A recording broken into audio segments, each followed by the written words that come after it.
Hello, Jane Fonda. Hello, you. So there is this documentary, Jane Fonda, in 5 acts. A really honest documentary. Susan Lacey directed. The creator of American Masters. Right. So she knows what she's doing. Yeah. This is your whole life. It's soup to nuts. So far. Jane, the whole life so far. Jane Fonda. One of Hollywood's most exciting new stars. There's a lot of hostility towards you. Would you have done anything differently? This is the beginning of my last act. In order to know how to go forward, I'm going to have to know where I've been. It took me a really long time to find my own narrative. But, I am what I am. Why did you want to do this right now? Because she asked me. You know, the fact is, I've had a really interesting life, and people ask me all the time to do documentaries. And then Susan asked, and I really admire Susan and the work she did on American Masters. And I said to her, well, I don't want you to do a documentary about a movie star, because I'm more than that. That's just a part of who I am. And I knew that she got that. And since you've seen the documentary, you know that she didn't do the usual thing. I was so in from the very second it starts. Because it starts with tape. And that totally took me by surprise. Yo, you didn't know she was going to do that? No, I didn't know anything about it. It's a recording of Richard Nixon talking about whatever Jane happened to Jane Fonda. Yeah. Poor He was Henry. perplexed. Well, Nixon wasn't perplexed. Nixon was furious. Yeah. According to the secret tapes that are now in Maryland in the files, he spent more time kvetching about me and trying to, get me for treason than he did Brezhnev. According to insiders, said that. How threatened did you feel when you heard? Because the anti-Jane Fonda, we have to stop her. We're going to, find her guilty of treason. It went all the way to the top of it. It went all the way to the Nixon White House. Yeah. At what point did you say, I'm not going to let that stop me. In fact, I'm going to speak more loudly than I have even before? It's just my nature, If I know that what I'm doing is right, even though I certainly made mistakes, it made me more determined to keep going and for them not to stop me. Keep going means I'm not going to stop talking about what's wrong with the Vietnam War, and then later the corporate control of our economy and other things that I speak out about. Just trying to do it better, to learn more and go deeper. What did you want to say with the documentary? Well, one thing is the value of being an activist. Democracy isn't a spectator sport. The fact that I went in 100% with all of my being and survived. Now, of course, I'm white and I'm privileged and I'm famous, so that has to be taken into consideration. But the activism saved me. I'm here to talk about people whose lives are at stake. I am white, and I am a movie actress. I risk much less. The jails of this country are overflowing with people whose only crime is to be black and free and spreading the word around to free other people. And this is something that everyone has to become very aware of. And so I think I want people to take away a sense of the importance of activism, to give you ballast and a core and meaning, the importance of always trying to get better and going deeper and becoming a better person. I always knew in the midst of the father and then the 3 marriages, which make up the 4 acts, that if I stop here, I'm only going to be half a person. There's more that I have to try to achieve and get to, not in terms of career, but just as growth as a human being. It was interesting, given the fact that so much of your story and what you are proud of at this point in your life is that you are not defined by a man in your life, that you know your own heart, you know your own moral compass, you worked hard to find those things. It didn't just happen. No, it was a lot of work and a lot of pain. But I found it so interesting and honest that the documentary is Jane Fonda in 5 acts. 4 of those acts are the men in your life. It's Henry Fonda and then your 3 husbands. What kind of discussions went into structuring it that way and calling it that? We didn't discuss it at all. I had no idea what she was going to do with the voluminous amount of interviews she did with me, because unlike most documentaries, it's mostly me talking and incredible archival footage with very few other people, most notably my son. I didn't know what she was going to do. It took me completely by surprise that she did it the way she did in 5 acts, and I completely understand why. As I talk about in my book, up until my 60s, I was, to a large extent, defined by the men in my life. You know, I was brought up to please. I wanted my father to love me, and so I would turn myself into a pretzel to be what he wanted me to be. And it just took me a long time to get over it. You know, we're born, and usually we don't get to choose our parents. And so there are issues, and there are wounds, and there are handicaps, and you spend the rest of your life trying to get over them. And it took me into my 60s. And then I began to become who I was supposed to be all along.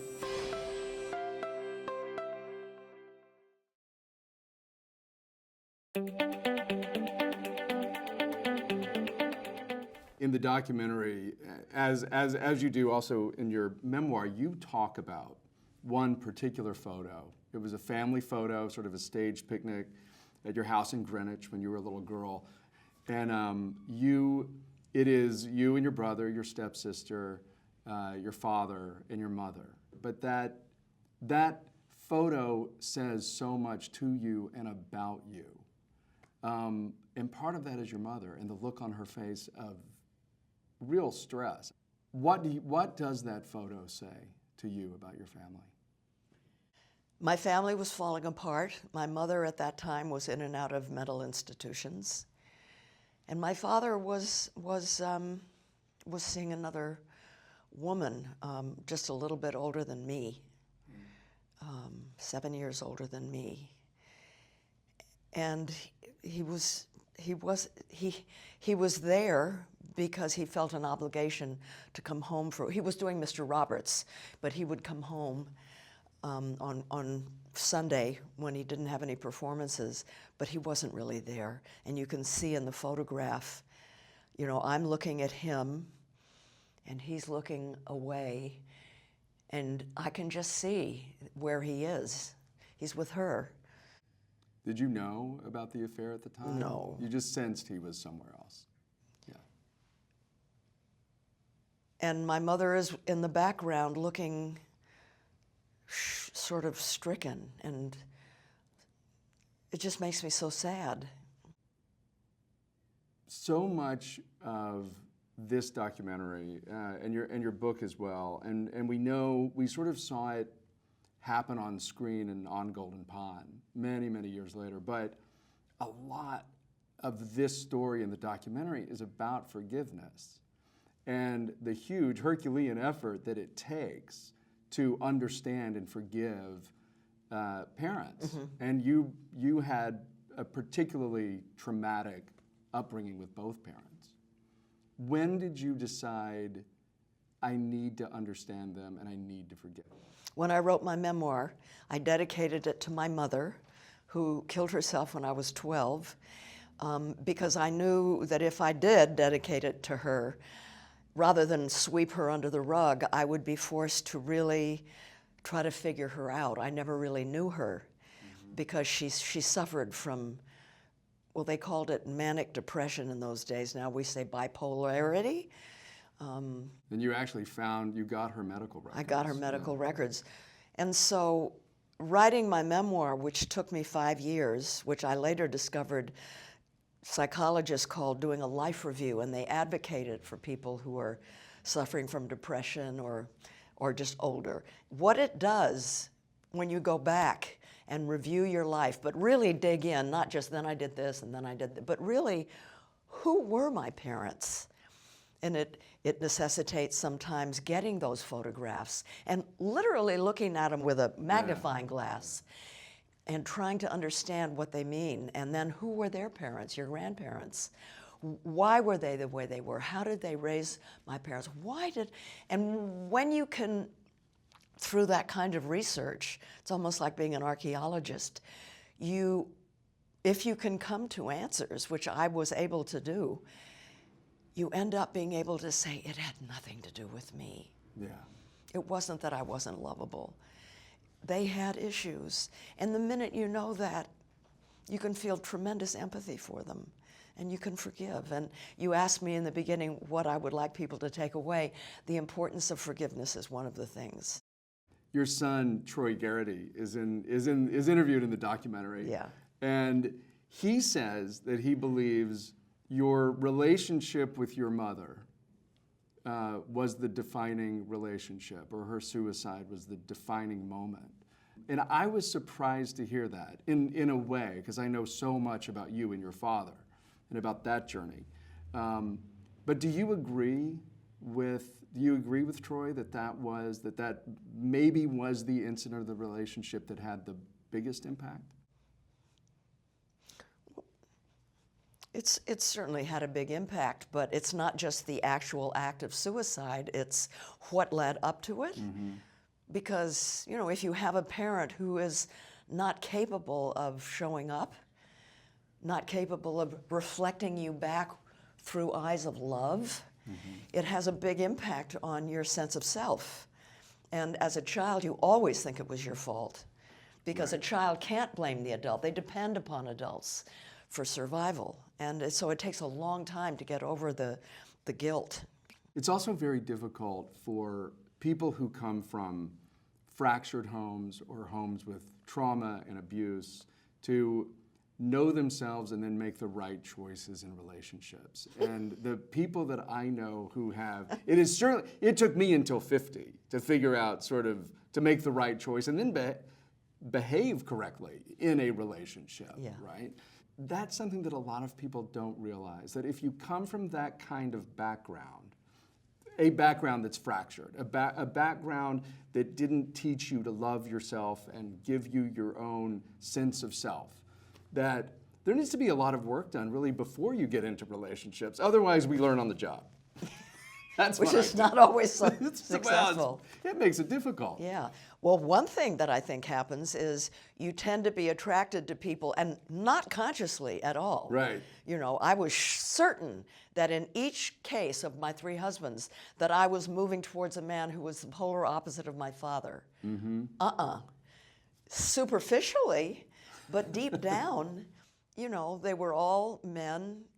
And I love them and admire all of them. And they were wonderful men, and I don't regret it at all. But they were not able to show up themselves for addictions and all kinds of reasons. And, I sometimes wonder if the really perfect relationship for me came my way and I ran away terrified because I didn't want to be with someone that said, come on, Fonda, show up.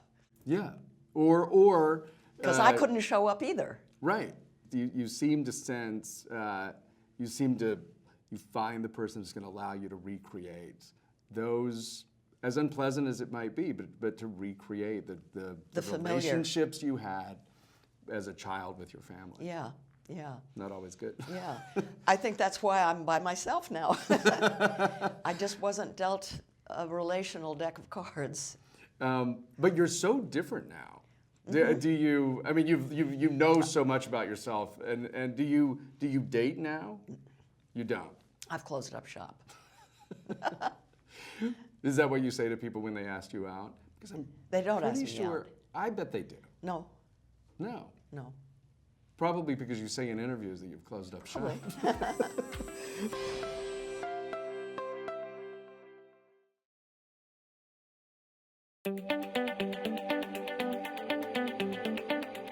So the second act of the documentary is Roger Vadim. Yeah. Why did you fall in love with him? Oh, everyone fell in love with Roger Vadim, men and women. Jack Valletti, the head of the Motion Picture Academy, got to know Vadim, and every time I would see him, he would say, "I never in my life met a more charming man." He was the most, well, he was handsome, he was incredibly sexy, and he could charm anyone. I mean, before me, it was Brigitte Bardot, Catherine Deneuve, Annette Streuberg, and so forth. And I was young, and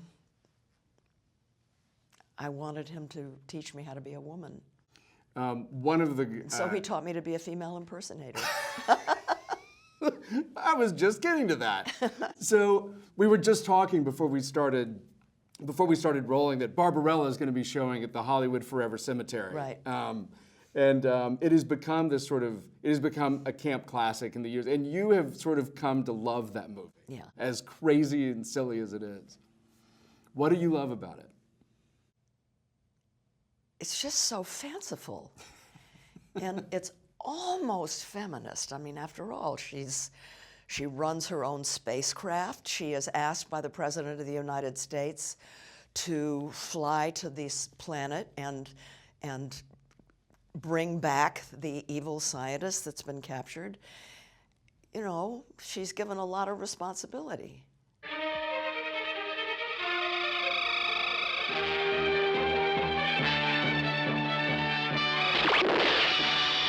I got him. You know, when it first came out, I was just becoming an activist and a feminist, and Right. and I thought it wasn't politically correct, and now I appreciate it because it's not. It was a funny movie to have out there when you became an Right. activist and Yeah, a feminist, yeah. and you got a lot of blowback for it. Oh I'm yeah, sure. sometimes if I was speaking like in a theater at a rally, the marquee would say, "Come see Barbarella speak." That seems like an odd thing. I mean, that's a little bit hostile. You think? Yeah, a little bit. Yes. A little bit. The making of, I just want to ask you quickly about the making of Barbarella, which actually sounds like the most torturous filmmaking experience almost any actress has ever had. You know, I didn't like to get naked, and so the opening sequence where I have to get naked, and Vadim promised me that the titles would cover everything that needed to be covered. He lied. But so I just got raging drunk on vodka. And it turned out we had to do it a second time because a bat had flown between the camera and me, so we had to do it the next day. So I was hungover. And drunk again. And drunk again. Yeah, because Yeah. that's the only way it could be done. Yeah. After the relationship with Vadim ended, and you did the film Clute, you said something really interesting about that in the documentary, which is that you actually found your voice. Like a lot of women, because you thought this was what you were supposed to do, you had been speaking in film and in life, I assume, with a much higher voice like this. And then in Clute, you literally found your voice, and it's the voice that we hear today. I feel physically, that's what's different. I mean, I feel, my body feels. I enjoy making love with him. It's the Jane Fonda voice, the real voice. It's very common for women. It starts in puberty when they try to be popular and fit in, and they tend to sort of bifurcate, and their real self moves outside because, God forbid, you know, all the things that are interesting about us, the anger, the complexities, the things you think men won't like. I wanted to please men at all costs. And so your voice isn't reflecting who you really are. It goes very high in your head. This is very common. Carol Gilligan, the feminist psychologist, writes a lot about it, called In a Different Voice is her famous book. And as I started to move back into my own skin, my voice dropped. Was that, what was the experience of Clute like for you? A complete joy. I loved Alan Bakula so much. It was like dancing a great waltz with a perfect partner. We were just completely in sync. And I tapped into something very deep, and it was wonderful. There's the famous story about you spending a lot of time with prostitutes and madams to get to know. What did you learn about those women when you met with them? Well, I mean, I went with them when they bought their cocaine, and it was cut in front of them, and I watched, and I went to after-hours clubs. I mean, I really hung out I saw a lot, and all the women that I met seemed so broken, kind of irreparably broken. And that, combined with the fact that even in the after-hours club, when they would hook up with their pimps, not one pimp even winked at me. You looked very different. You were not, I had the had clout. lost the big blonde hair. Nobody knew who I was. Yeah. Nobody solicited me. And I just thought, I can't do this. I can't really do justice to who this person is supposed to be. And I asked to meet with Alan, and I said, Alan, I can't do it. I think you let me out of my contract, hire Faye Dunaway. And he said no. And he just laughed me out of the room. He told that story a lot. He thought it was very funny.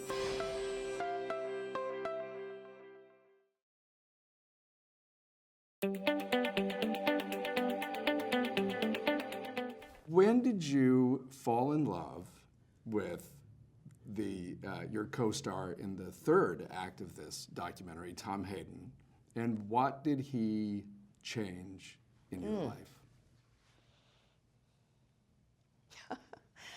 It's going to be hard for people to understand this, but I knew about Tom Hayden. I had read some of his books. People who knew me always said, you should meet Tom Hayden. One of the things that I loved about he was brilliant. He was a movement star. He came over to my house. We had met briefly.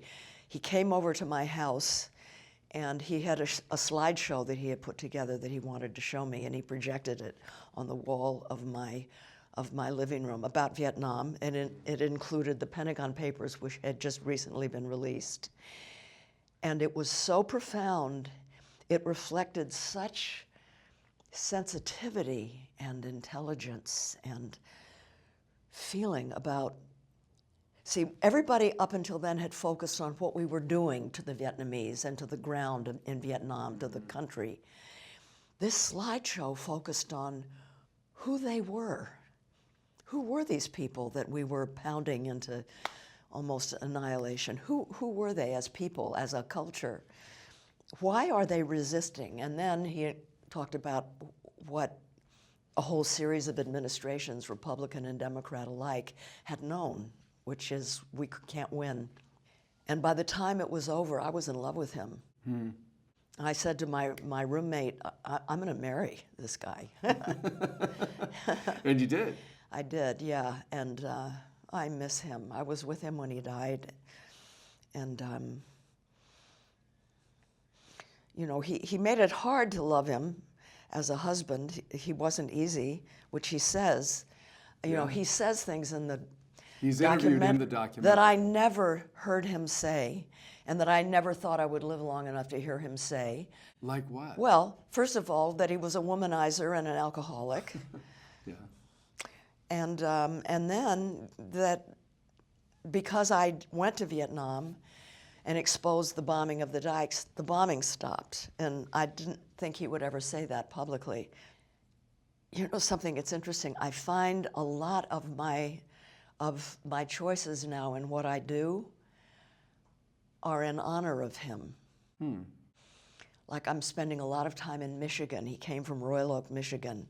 He was the editor of the Michigan Daily, and I spend a lot of time there. He discovered Homeboy Industries here for me, and now I'm on the board of Homeboy Industries. He's very present in my heart. Still a big His part of widow, your life. Barbara, and his son, Liam, their son, are family. They're part of the family. I love them so much. Why did it not work out? Because of the womanizing and alcoholism? Yeah, and I just didn't know how to handle it. And when he met me, I wasn't working very much. I wasn't blacklisted, but kind of grayish listed. And so he met a woman who was in transition, who was not away a lot. Right. I was with him. I mean, we were And we were a great partnership for a long time.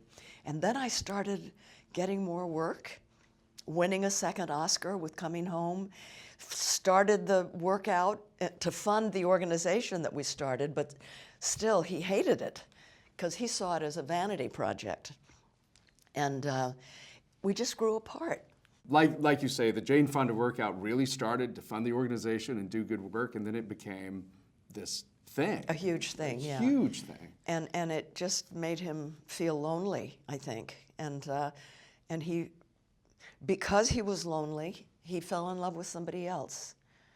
And I'm glad he did, because it gave me an excuse to leave. I wouldn't have been able to otherwise. It is always, as a man, it's embarrassing to talk about this, but men just have a problem when the woman in their life is more successful or a bigger star or gets more attention. Some men, not all men.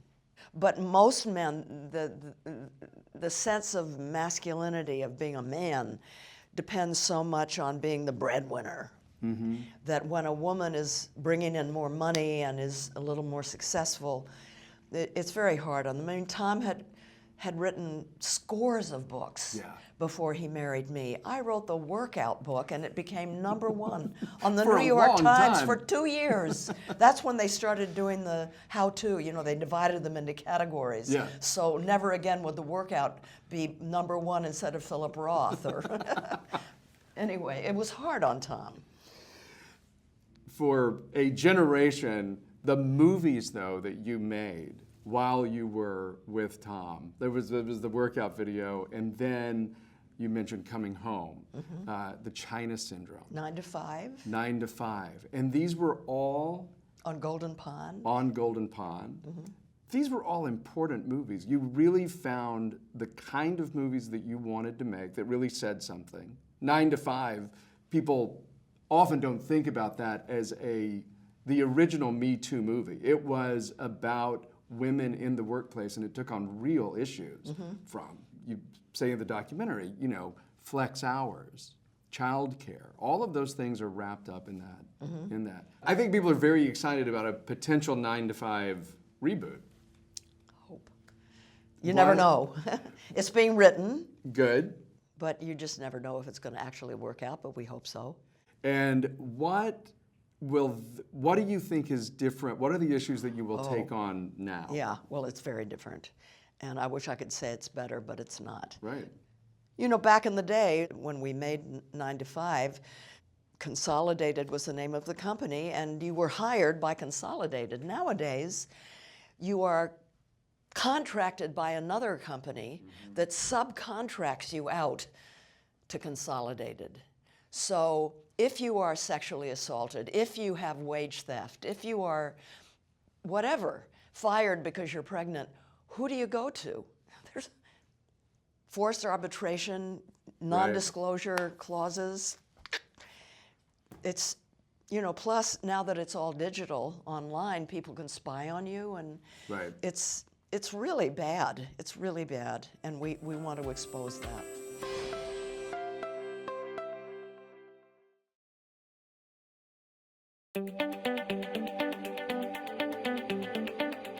Well, I was an irrelevant, apathetic movie star, married and living in France, and totally unaware of what the role of our country was in Indochina and in the rest of the world. And it was the mass movement that existed at that time in the United States that forced me to begin just to think.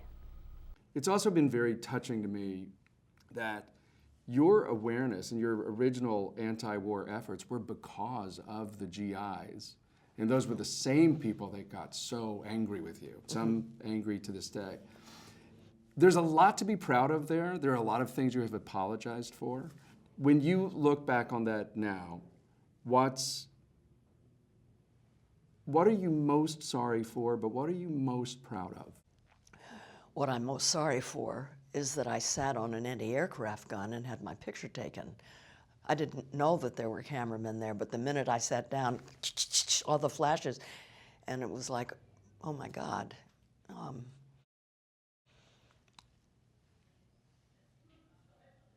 And it's hard to even explain how it happened. I was kind of out of my mind when I look at myself in those images. Big mistake is that I went by myself. Right. I should not have done that. I'm too impulsive. I never would have gone to that military site. When they proposed, well, I was still here in this country, and they proposed the Vietnamese, the committee that would receive American guests, and Americans were going back and forth all the time, all kinds of Americans. They proposed visiting a military site, and I said, no, I have no interest.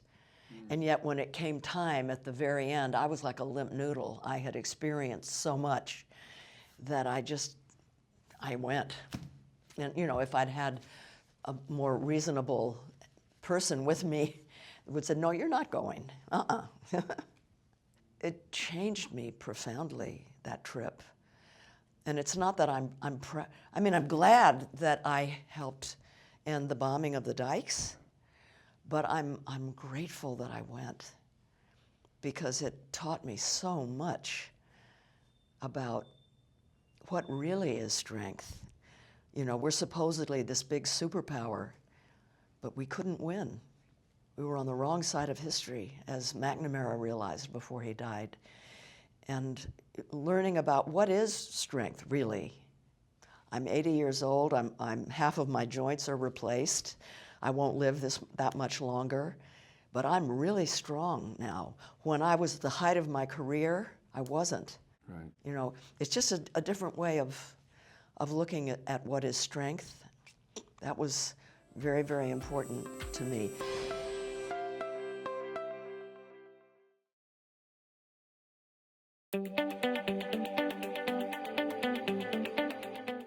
When did you get over the eating disorders?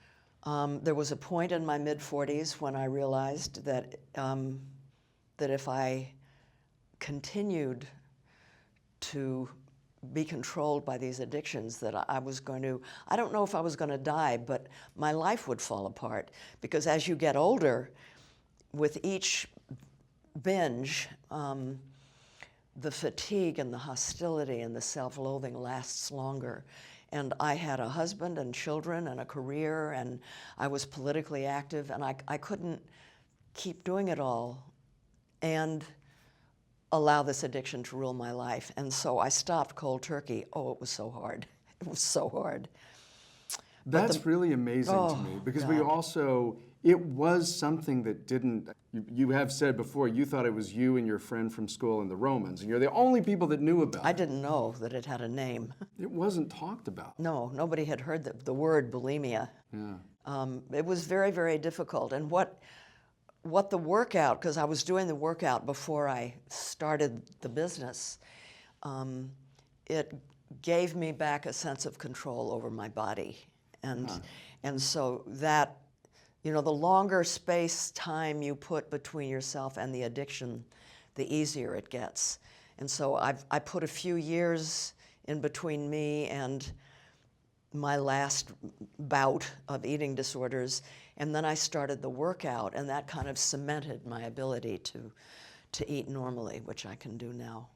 Some people say you can never get over it. You can. What advice do you give people who are going through it and need to stop? What do you say to them? Well, I think now there are programs and 12-step programs, and you know, I think it's important to understand that it has nothing to do with food. It has to do with filling a hole. You know, we're vessels that need to be full, and you can be full of spirit, and I don't necessarily mean that in the purely religious sense, but you know, there's something that can happen to you when you are no longer an addict, where you're connected, where you're full of spirit instead of spirits, as in alcohol or food or shopping or sex or whatever. And so just understand that it's the eating is you're trying to fill a hole that you can't fill that way. You just can't. And there are other ways to fill it. There are other ways to fill it. And you know, until I realized that, I didn't understand the third step of the 12 steps in AA, a higher power. And then suddenly it all became very clear to me. Because as long as you're an addict, you can't open yourself. It takes humility. And you can't do that if you're an addict. You don't, there's this hard, dark, empty place in you when you're an addict. And opening that up takes a sea change, really a transformation in your psyche that can happen in AA and in other settings. But you need help, you do.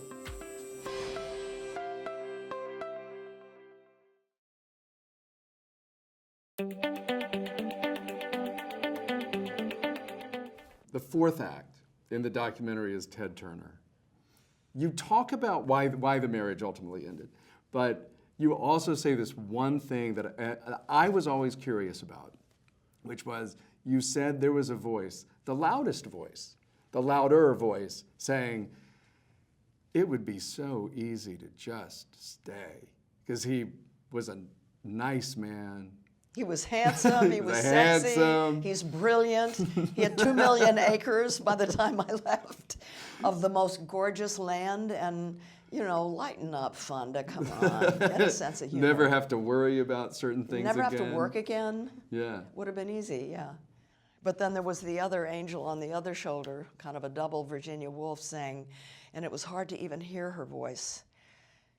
But if you stay, you will die without ever becoming who you can be.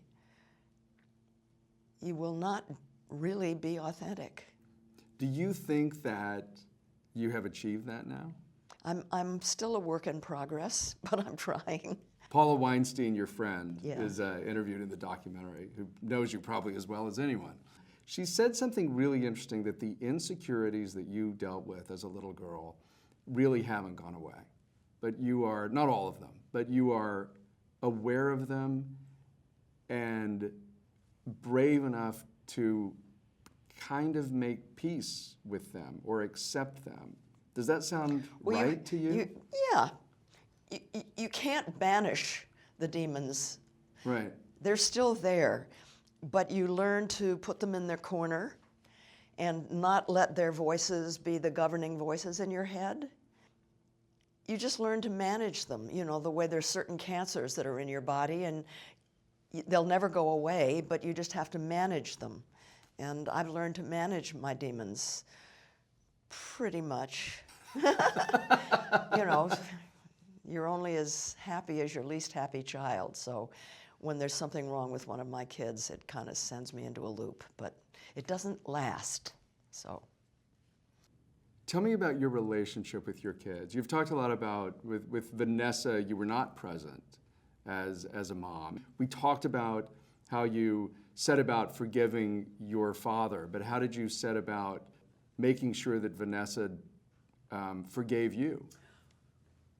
Well, when I realized the importance of understanding who my parents really were, so that I could forgive myself and understand that it wasn't my fault if they didn't love me entirely. That's when I wrote my memoir. I was really writing it for my kids, but especially for my daughter. I don't think that she's able to read it now yet in a way that can be really helpful for her. Like when I first read my father's autobiography, which he didn't write. He was a wonderful writer. I wish he had written it himself. But, you know, I got a lot more out of it after he passed, and I was ready to write my memoirs, and then I went back and read it again, and I saw so many things that I had missed. I understood so many things that I hadn't understood. And I think when I go, my daughter will be able to read my memoir and understand more.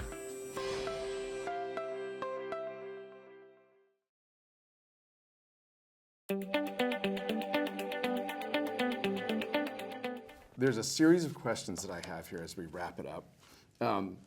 We call this the Kegel exercise. And you just fill in the blank. Then you can take a pass on any of these. All right. That you want. Close friends describe me as? Brave. Strangers describe me as? A role model. Only I know that I am. A work in progress. The movie I've seen the most times is. Oh. Love, Actually. Oh, that's a good one, right? Yeah. I think that might be mine as well, because it's at least once a year. Yeah. I start every day by doing. Taking my dog out. A lot of people love it, but I think blank is totally overrated. Reality TV. I think I'm really good at. Forgiving. I think I'm really bad at. Being cynical. The best advice I ever received is. Never go into a business you don't understand. My greatest extravagance is. Books. The thing about myself I've learned to love is. My resilience.